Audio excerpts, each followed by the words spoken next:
To the Dulcimer Crossing Wednesday live stream. My name is Erin May, and we are going to be talking about bluegrass soloing this week. So last week on Dulcimer Crossing, I talked about bluegrass accompaniment styles, so you may want to go check out last week's video as well.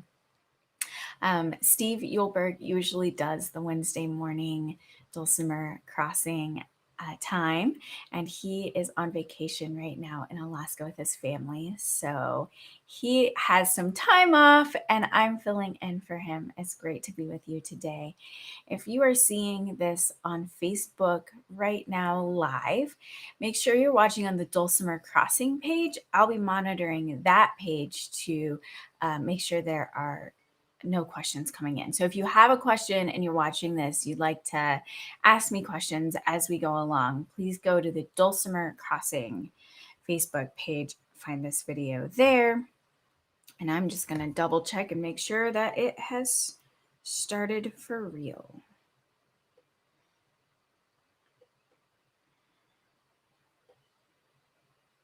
Here it is. We'll check and make sure that it has. Okay, we're good to go. I'm watching for questions, and I look forward to sharing some tips about soloing in the bluegrass style with you this morning. So let me switch over to my Dulcimer camera here, and we'll get going. So we're going to use the tune Rollin' in My Sweet Baby's Arms, which we used last week for when we were talking about accompaniment as well. So we'll stick with the same tune. So in bluegrass music, there's the point when folks are singing, da da da da da da da da, and you play rhythm. But then there's the point where the lead gets passed around. So different than Irish and old time sessions, where usually people play the melody all together. All the instruments play all together. So everyone's playing melody at the same time. Bluegrass is a bit more of an improvisational genre and focuses a bit more on each instrumentalist getting their own chance to shine a bit. And so what happens is the person who's leading the jam or singing the song will sing a verse, and then they'll look over at the next person in the circle and sort of pass the break to them.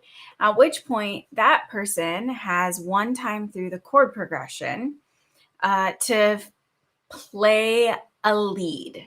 And usually they're not just playing the basic melody. Usually they're playing something with some improvisation that kind of weaves the melody in along with extra little fancy things that they love to do on their instruments.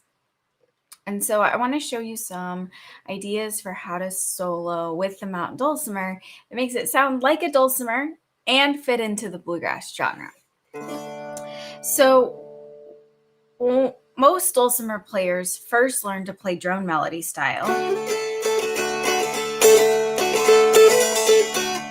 which is really great for playing by yourself and playing with a group of people where everyone's playing the melody. It's making a lot of sound, but the drone is a little bit louder often than the melody is. Especially if we're trying to play louder, our drones just get overpowering sometimes. And so one of the things that I do when I'm soloing in bluegrass is I focus a lot more on the string where the melody is happening, which sometimes is the melody string.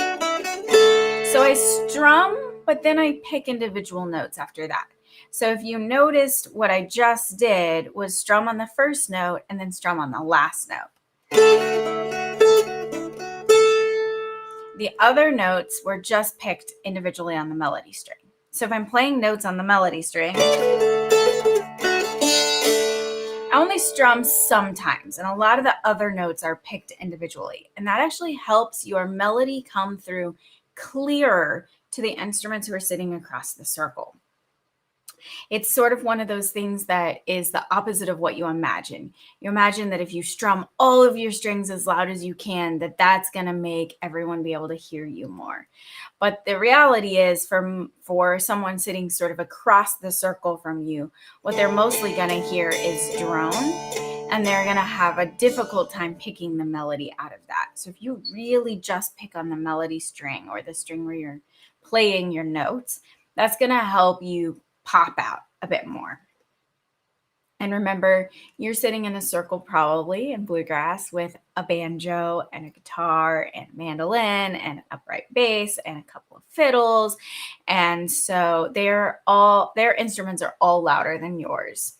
And so you want to do whatever you can to bring the melody out as clearly as possible. Another thing I figured out was guitar, mandolin, banjo, and fiddle players are all playing more across the strings this way than they are playing up a string. So dulcimer players tend to do this a lot, up and down the fretboard, up and down the fretboard. And no other instrument does that very much. And so it can slow us down because we're trying to move so far. So working to get comfortable playing across the strings has been a key to helping me keep up in some bluegrass jams. The other thing that I lean heavily into are knowing my chords and what notes are in those chords, and knowing my pentatonic scales. So we talked some about chords last week, and there's several lessons on dulcimer crossing that address how to play chords. So it's a good idea to review those. But I want to show you some pentatonic scales, a couple of patterns that I use. These are not the only possible patterns, but these are the ones that sort of were the easiest for me to pick up and start playing right away on my dulcimer. So pattern number 1 is in the first few frets of my dulcimer, and this is a D pentatonic scale, so I'm assuming that we're playing in the key of D for this part of the lesson. So on the bass string, I can play frets 0, 1, and 2. I'm not going to play the 3rd fret, so in this position, I think about not playing the skinny fret. So I'm playing 0, 1, and 2, and then I hop over to my middle string. I play 0 and 1. That's 5 notes, which is what pentatonic scale means. So the 5-note scale is 3 notes on the bass string, D, E, and F sharp, 2 notes on the middle string, A and B. But then I know that whatever notes I can play safely on the bass string, I can also repeat on the melody string, which means I can play frets 0, 1, and 2 on the melody string. So now my pentatonic scale pattern here is 0, 1, and 2 on the bass string, 0, 1 on the middle string, and 0, 1, and 2 on the melody string. If you are a hammer dulcimer player watching this, you have this pentatonic scale on your instrument too. So you would play D, E, and F sharp on one side of the bridge, and then you would cross over the bridge to play the A and B and probably the high D. And that would all exist within one box on the hammer dulcimer. So we'll play this pentatonic scale a few times. D, E, F sharp, A, B, D, E, F sharp, and then come down and do all the notes in reverse. Frets 0, 1, 2, middle 0, 1, melody 0, 1, 2, 2, 1, oh, middle 1, oh, bass 2, 1, oh.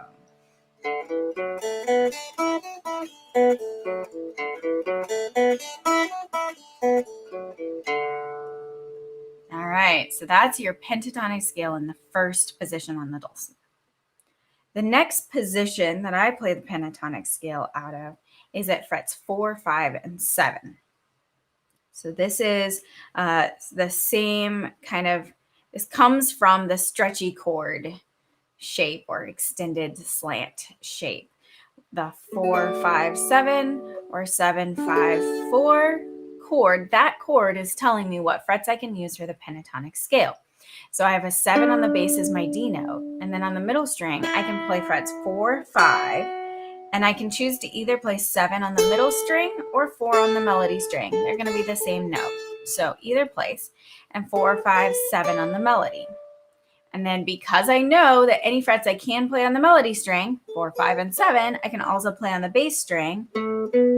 I can start below Do on the low A and play A, B, D, E, F sharp, A, B, D. And so in this position, frets 4, 5, and 7 on any string are safe notes or good notes for the pentatonic scale.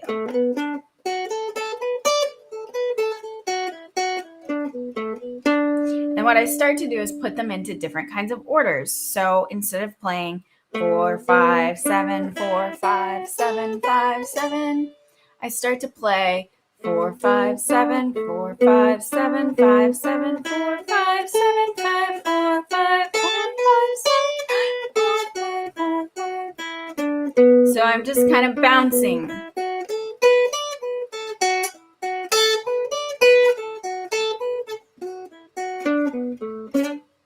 To try and get familiar with how it sounds and how it feels and what different orders I can put it into. The last thing I do is I connect the two scales on the melody string. So if I am most comfortable playing just on the melody string, I need to know all the notes of the pentatonic scale on the melody string. So if I combine these two positions on my dulcimer, I can get melody string pentatonic scale by playing open 1, 2, and then hop up to 4, 5, 7, and come back down 7, 5, 4, 2, 1, 0. In the key of D, in DAD, on a diatonic dulcimer, I skip all skinny frets and I play big spaces, with the exception of the last note, which is my octave point. So I play open and then big space is 1, big space is 2, skip the little space, big space is 4, big space at 5, skip the little spaces of 6, and play 7. So that's a way to help you remember it on the melody string.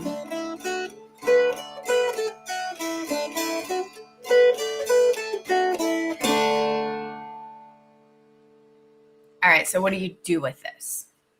Well, the cool thing about soloing in bluegrass is you can play the notes of the pentatonic scale of the key that you're in without paying attention to the chord changes at all.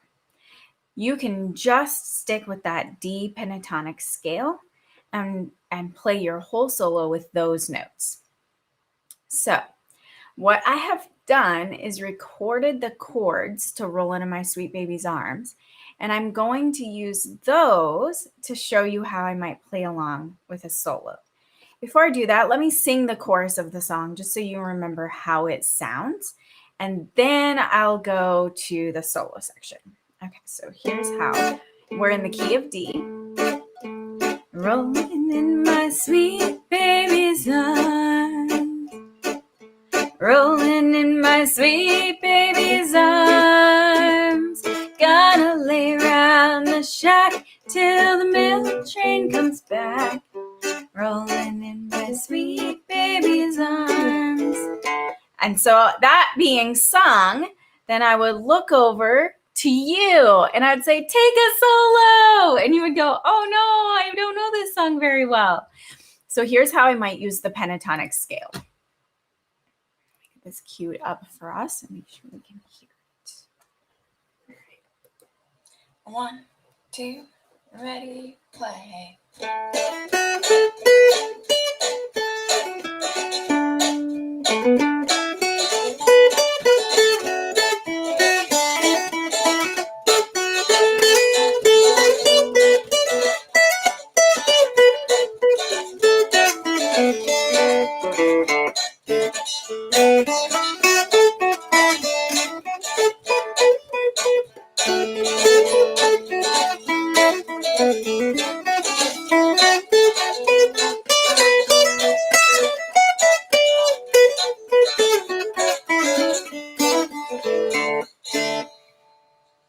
All right, so that was 2 times through the chord progression.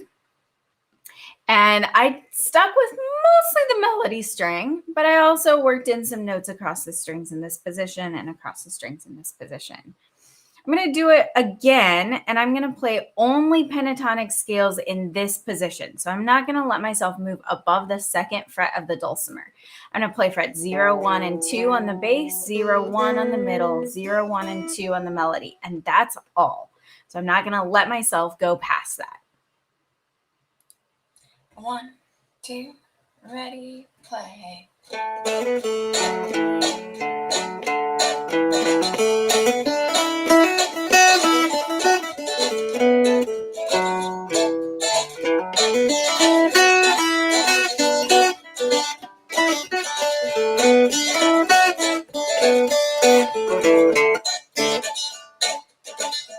We're just going to do one time through there.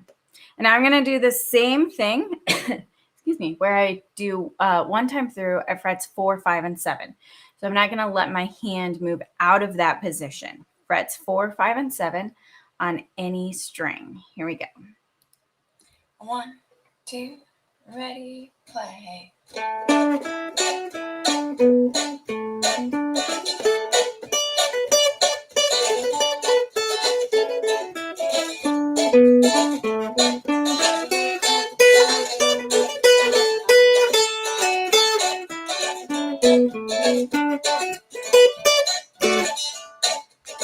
And again, we'll just do one time through there. Okay, so now it's your turn. I'm going to play these chords and just leave the space for you to try playing a solo.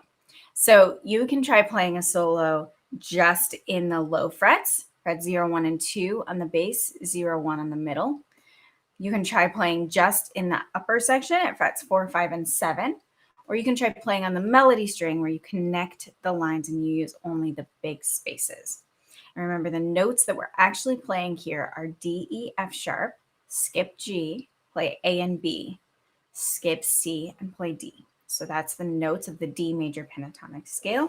So I'm going to sing a chorus and then give you a couple solos and come back and sing a chorus so you can sort of feel how it fits into the context. Rolling in my sweet baby's arms, rolling in my sweet baby's arms, gotta lay around the shack till the mail train comes back, rolling in my sweet baby's arms. Play one.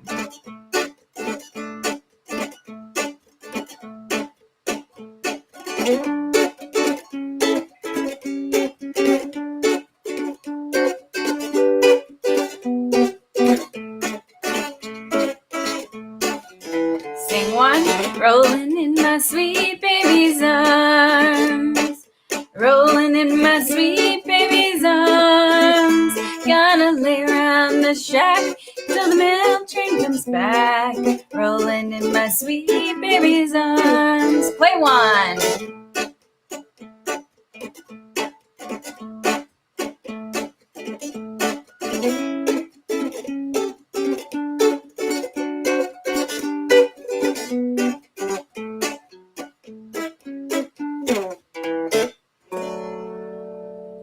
All right, how'd you do? Post in the chat if you'd like to about how it went for you playing along and trying to use the pentatonic scale.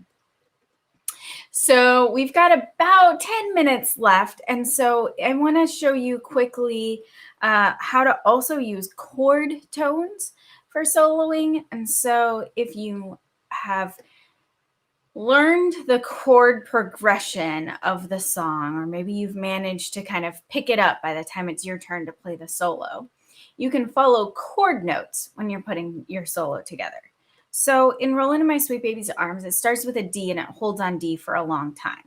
So the notes on the melody string that go with a D chord are 0, 2, 4, and 7. So you can see that all of those were also part of the pentatonic scale.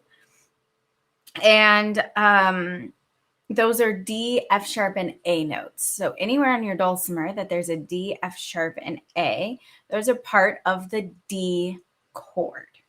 So I could build my whole solo just on notes in the D chord over that section.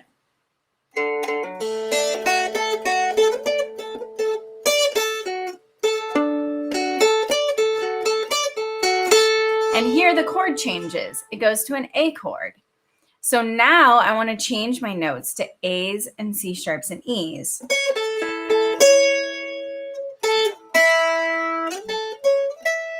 And then it goes back to a D chord. Oh. And then it goes to a G chord. So the G notes of the G chord are G, B, and D. We're also open D. And if I've learned my G chord shapes up the fretboard, I can use the notes on the other strings that are part of the G chord too. So I can go to the notes of the G chord, and then back to the D chord, A chord, D chord. So this time I'm gonna demonstrate this. We're gonna go through this chord progression one time, and I'm also gonna lean my body when the chord changes. This is what I did last week in the bluegrass accompaniment lesson. So when I lean toward the outside of the inside of your screen, that's the A chord.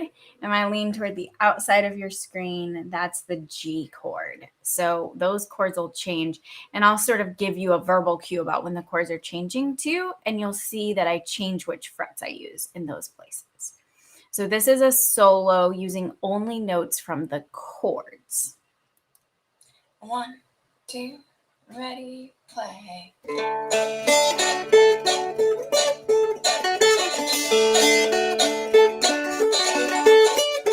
A, back to D, G, D, A, D.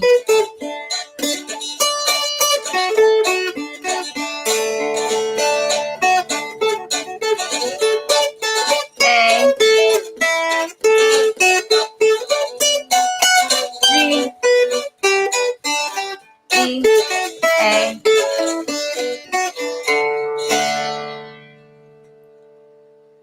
All right, so that's just notes that are part of the chord. So sometimes thinking of all the possible notes of the pentatonic scale or the D scale or whatever can feel hard. And so if you know what the chords are, you can sort of just put your hand down in a chord position and play one string at a time. And that gives you a solo out of the chords. Banjo players frequently play solos out of the chords, and often guitar players do too. So they sort of set down a chord, and then they play the individual strings of that chord, and when the chord changes, they move. So that's another good way of sort of constructing a solo, just using the notes from the chords that are being played. So then, of course, the next step is to stick with the pentatonic scale as your foundation and add to it the chord notes when the chords change. So the D pentatonic scale over the D chord has all the notes of the D chord already embedded in it. But when we go to the G chord, it sort of adds the possibility of using a G note that wasn't there before. So I'm still thinking about a D pentatonic scale, but I'm thinking of adding a G note to it when the chord changes to a G chord. And then when I would go back to D, and so back to the D pentatonic scale. And when it goes to an A chord, I've added the possibility of a C sharp note, which wasn't in the pentatonic scale. So now I'm thinking of my pentatonic scale plus the C sharp note is available to me. And then I go back to D. So I'm going to do this solo section in D for you one more time and weave together pentatonic scales and chord tones.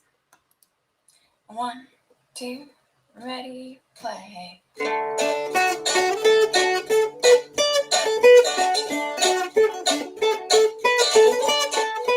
A,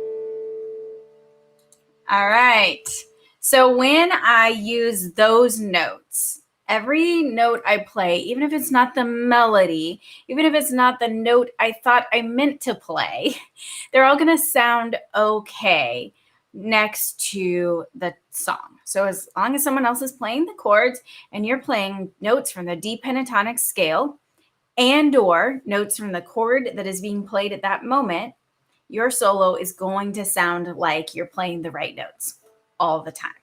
And that is the magic of pentatonic scales, which are really cool. So what happens if it's not in the key of D? Well, on the diatonic dulcimer, tuned to DAD, with only the 6 and 6.5 frets extra, there are 4 places where you can play the pentatonic scale pattern. Obviously, one of them is the key of D. But you can also find that same pattern starting on a G note. So I can either put my capo on the 3rd fret, or I can just use my fingers to cover these notes. So I'm starting on a G note at the 3rd fret. I play 3 notes on the bass string, G, A, and B. And then I go to the 3rd fret on the middle string and play D and E.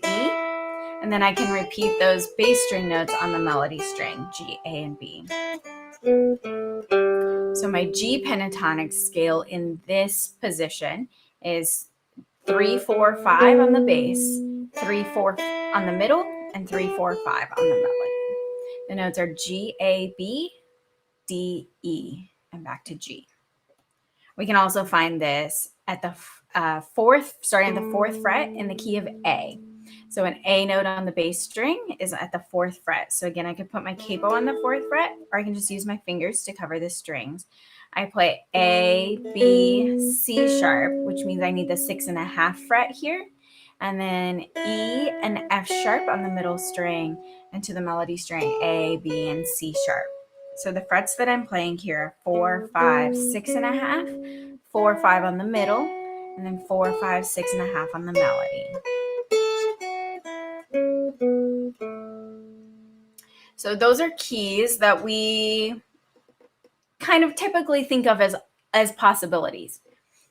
Interestingly enough, the key of C often feels inaccessible in this tuning. But good news, you can play the C major pentatonic scale on your dulcimer without doing anything different. So you start on the 6th fret at a C note, you play C, D, E on the bass string, and then go to the middle string playing G and A, and then come back to the melody string playing C, D, and E.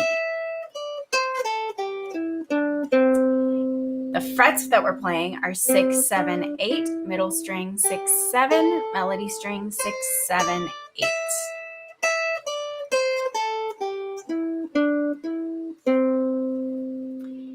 You can also find the stretchy chord pattern. That's kind of how I think of it. That 7-5-4 pattern exists for all of those keys as well. So for the key of G, it would be a 3 on the bass string, but then you're going down the fretboard to find the rest of your notes. Then you play 3 on the bass string, 0, 1 on the middle string, and then 0, 1, and 3 on the melody string. So the safe frets for the key of G in this position are 0, 1, and 3.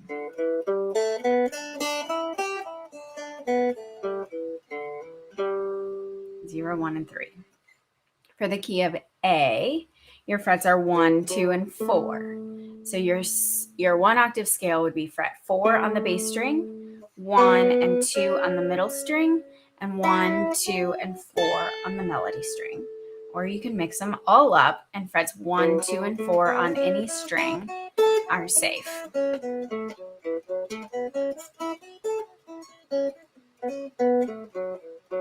And that's the key of A.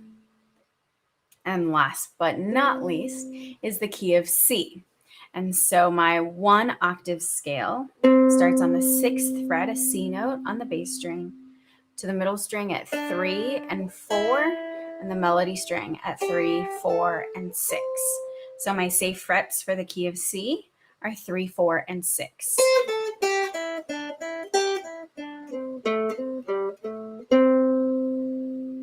And with that information, I can then play a solo on my dulcimer without even needing a capo or any kind of retuning in the keys of D, G, A, and C. So the pentatonic scale is really useful, not just for playing in the key of D and constructing solos that sound good or sound right, but it's also useful for playing in other keys. So I have a handout that has the pentatonic scales just written out, which I would be happy to send to anyone who's interested in studying the pentatonic scales more. You can write to me at erin@erinmaymusic.com. I'll put that in the chat on both the Dulcimer Crossing website and my Erin May Music Facebook page. So if you're watching the video in one of those places, you can check in the chat for my email address if you would like to get a PDF file with the D, G, A, and C pentatonic scales written out for you. So I hope this helped give you some ideas for how to take a solo in a bluegrass jam or bluegrass setting, or just play around for yourself with how you might solo and improvise using the pentatonic scale and chord tones. Have a great week, everyone. Steve Yulberg will be back with us for the Wednesday morning live stream from Dulcimer Crossing again next week. But it has been great to meet with you for the last couple of weeks. And y'all take care and be safe out there.